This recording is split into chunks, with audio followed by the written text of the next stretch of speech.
The war had ended almost a decade ago, but its echoes never truly faded.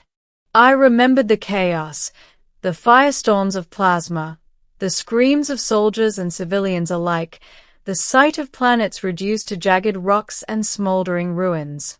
And in the middle of it all, I saw her, an alien woman, cornered, her species insignia blazing across her chest as enemy soldiers closed in. I hadn't hesitated. I pulled her out of the crossfire, shielding her with my own body, and somehow, miraculously, we survived. I thought of her often afterward, Lyriel, as she had whispered between gasps of pain and fear. A warrior, a strategist, a survivor, and someone who had touched me in ways I couldn't explain. And then, like a phantom, she disappeared.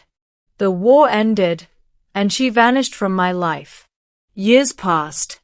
I rebuilt my station, became part of the colony's council, and returned to a routine that was unremarkable, safe. I thought of her sometimes in dreams, a fleeting shimmer of sapphire skin and amber eyes, a ghost I could never reach. And then, one ordinary day, everything changed. The colony's sensors picked up an incoming shuttle, unregistered, its path erratic as if the pilot was exhausted or desperate. I approached the landing pad cautiously, heart tightening. The shuttle touched down with a screech, and the ramp lowered. Lyriel stepped out. Older, wiser, but unmistakable. Her bioluminescent patterns pulsed gently in the sunlight, and at her side walked a small figure, perhaps 6 years old, with the same shimmering skin and amber eyes. A daughter. My mind froze. Lyriel, I whispered. She smiled, tired but real, and held out a hand. I told her stories of you, she said, her voice trembling. She had to see the human who saved me. The girl, Ilara, looked at me curiously, tilting her head. You're the one from the stories, she asked. I knelt, meeting her gaze. I suppose I am. The reunion was bittersweet. Lyriel's journey had been harrowing. She had survived years in hiding, hunted by remnants of the enemy, constantly moving across the stars. Along the way, she had discovered she was pregnant. The daughter she now held had been born in the shadows of a distant, war-torn moon, shielded by allies and mercenaries alike. We returned to my station, a mix of relief and anxiety swirling in the air.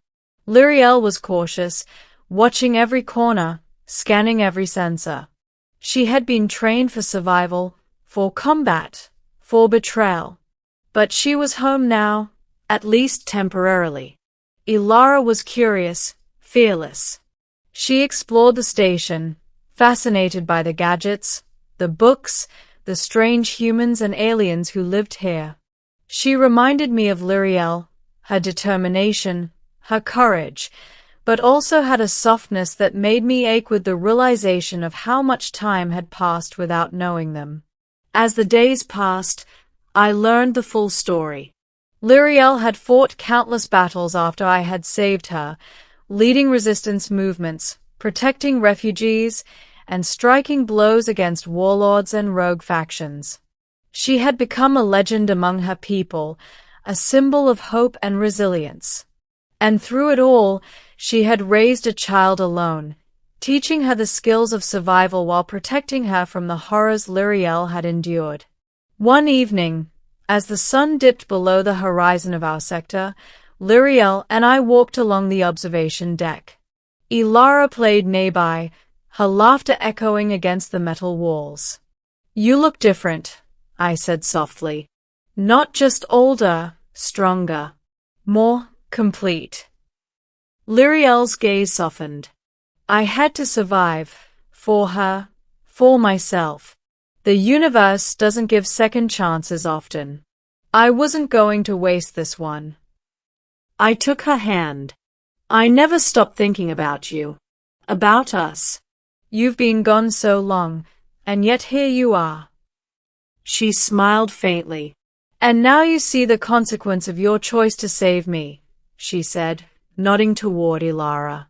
A daughter, a family, a life I never thought I could have again. Ilara approached, placing her small hand on mine. Will you teach me things? She asked, eyes wide with curiosity. I nodded, heart swelling. I will. Anything you want to know. The peace didn't last long. News arrived that war remnants were active again, targeting colonies and key outposts. Lyriel's skills and Ilara's safety became intertwined with mine and the station's survival. We fortified the station, trained militia, and prepared for confrontation. But I realized something important. I didn't feel fear as strongly with them beside me. The bond we shared, human, alien, mother, child, was unbreakable. When the first attack came, it was chaos. Enemy fighters swarmed, cloaking devices shimmering in the void. Lasers cut through the darkness, hulls shook, and alarms blared. Lyriel moved like a shadow, precise, lethal, protecting the station and its inhabitants. Ilara followed cautiously, her young hands wielding a training blaster she had mastered under Lyriel's guidance. I fought alongside them, instinct and experience guiding me. By the end of the battle, the attackers were repelled, but the cost was visible: scorched hulls, shattered panels, and a lingering tension that spoke of more threats to come. Lyriel returned to me afterward, breathing heavily. We survive, she said, voice firm but tender. We endure. I nodded, holding her close. And we rebuild. Together. Over the next weeks, our bond strengthened. Lyriel shared her history, her culture, her strategies. Ilara learned both the human and Altherian ways, growing stronger, smarter, and braver every day. We became a family, not by circumstance, but by choice. The alien I had saved years ago had returned, not alone, but with a child who now intertwined our lives forever. One evening, as the twin moons rose over the colony, Lyriel and Ilara stood at the edge of the observation deck, watching the stars stretch into infinity. I joined them, feeling a rare sense of completeness. You saved me once, Lyriel said softly. Now we save each other. And her. Ilara leaned against me, eyes reflecting the distant galaxies. We're a team, she said confidently. I smiled, brushing a hand through her hair. The best team the galaxy has ever seen. Lyriel's eyes met mine, filled with gratitude, love, and a touch of something I had waited years to feel. You didn't know what you were starting when you saved me, she whispered. But look at what it became. I nodded, holding both of them close. And I wouldn't change a single thing. In the quiet hum of the station, among the scattered stars, I understood something profound. Acts of courage ripple through time. Saving one life can reshape futures, build families, and create bonds that the universe cannot break. The alien woman I rescued during the war had returned not just with gratitude, but with love, life, and a legacy I was now part of. And as we watched the stars together, I knew one thing for certain. No matter what dangers awaited us, no matter what wars raged in the galaxy, we would face them together, as a family, unbroken, unstoppable, and forever intertwined.